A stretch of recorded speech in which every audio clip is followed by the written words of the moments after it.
May anak tayo. Ka na naawa sa asawa mo. Mga anak natin. Umuwi ka na sa probinsya. Kukunin Namang ko yung Grace. mga anak natin. Punyeta, Grace. Mahiya ka naman. Ang paalam mo sa akin.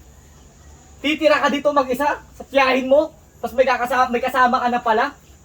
Bakit sa tiyahin ko naman bahay to ah? Uuwi ako sa probinsya natin. Pero hindi kita babalikan. Ayoko na sa'yo. Baka walang Kukunin hiya ko mo, yung Grace. mga anak natin. Baawa ko sa Kung ayun mga ang anak mo. Kung ayun ang dinadahilan Hindi mo ka ba palagi. nahihiya? Ha? Di ka nahihiya? Ako mahihiya.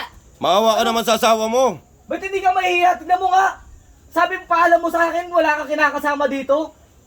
Tapos naman. Ayaw mo diretsuhin yung asawa mo kung ano pa dinadahilan mo. May tiyahin ka pa na inaano eh. Ang dahilan sa akin, hanggat dinadamay mo pa tiyahin mo. Eh syempre, para makaalis ako dun sa'yo. Ano ba ginawa ko sa'yo? Eh, ayoko na nga sa'yo. Dahil may lalaki ka na, kaya ayaw mo sa akin? Ano ba, pera? Ganun lang dahilan. Yung mga anak nyo doon, iniwan nyo sa bahay. Eh, hindi naman kaya, kuya. Kung alam mo lang, hindi niya kayang buhayin yung mga anak ko. Ano May kaya? trabaho naman ako ah. Anong trabaho ginagawa mo? Bakit? Pagtatanim? Anong mabubuhay ba yung mga anak ko? At mas may binibigay ako sa'yo. Eh, etong nakuha ko, lahat yung binibigay Eh, sa akin. magpapalit mo ako dyan. Pakaano Ha? naman. May anak tayo. Ka na naawa sa asawa mo. Yung mga anak natin. Umuwi ka na sa probinsya. Kukunin namang ko yung mga Grace. anak natin. Kapal. Huwag mo ibibigay. Putang. Sige mo Ayun. makakasama mo yung mga anak mo sa Kukunin. ginawa mong yan. Tsaka huwag ka mag-iskandalo dito. Basta ka na lang kukuha. Mas mahiya ka. Kasi may anak ka, tapos sasama ka sa ibang lalaki. Ayan, yan ang asawa nyo. Anong sino sila? Asawa Kinakasama niya niya. ako. Asawa? Bakit? Hindi mo alam na may asawa Ay, to? asawa niya yan. Mag-asawa yung dalawa na yan, oh.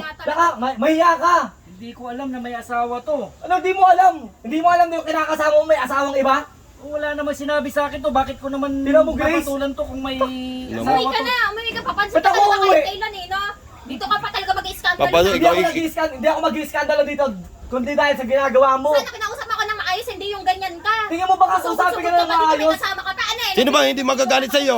Kuya, Yung- huwag mag-video. Eh, ibinisya namin. Anong hindi magbibidyo? Ibinisya namin to. Irereklamo kita, Grace. Takte, kasal tayo, tanda mo may mga anak pa tayo, tapos makikit. Ayan, ebidensya namin yan, na may kinakasama kang iba dito. Napaalam pa yan doon. Iniwan yung mga bata. Hindi na nahiya. Di ka pa nahiya, Grace. Tapos sino pa tong kasama mo na to? Dahil may pera yan? Hindi ko naman alam na may asawa at anak to. Bakit ko naman papatulan yung kung may asawa at anak yan? Ay nga dapat yung ginawa mo, pre. Dapat tinatanong mo muna. Tinatanong mo muna. Dahil Sa Facebook ko lang naman yan nakilala. Alam mo, sa Facebook ka pa nakilala, sasama ka sa lalaki, pinagpalit mo pa ako dyan, kakakilala mo lang pala yan. Taktika, oh, Grace. mag-isip-isip ka naman. Hindi ka na nagbago. Hindi naman sa ganun. Pero hindi naman porke Facebook lang, hindi naman tinong Dapat babae. tinatanong mo muna, pre. Kasi ayan, pamilyado kasal yung dalawa na yan, oh. Pamilyado yan, pare. Judgmental masyado yan lalaking yan, kaya ano, ayoko na talaga Ka na mag-dahilan. Dami mo pa dinadahilan, may eh. ganang magalit, Grace. Walang yan naman yung buhay mo naman, oh. Hindi ka na nagbago. Matagal mo na ako niloloko, pero paulit-ulit pa rin kita tinanggap. Tapos ganito na naman gagawin mo. Meron ka palang anak at asawa. O, ano ngayon? Sasabihin mo sa lalaki mo, wala kang asawa, wala kang anak. Umuwi ka na, sige, sabihin mo pa lahat. Sabihin mo pa, kala mo sa Para ginagawa mapaya mo. ka. Kala mo babalikan kita, hindi kita babalikan. Maniwala ka sa akin. Tanda mo. Eh, yung demanda ginagawa mo yan. Grace. Kung di mabalikan, huwag mo ibibigay yung mga bata. Yung mga bata, hindi mo makakasama yan. Ha? Huwag mo ibibigay yung mga bata. Kapal ng mukha niya, no? Daanin natin sa legal dahil Yan, pre, pagsabihan mo yung asawa mo, eh, pamilyado yan. Takting yan. Ang sakit.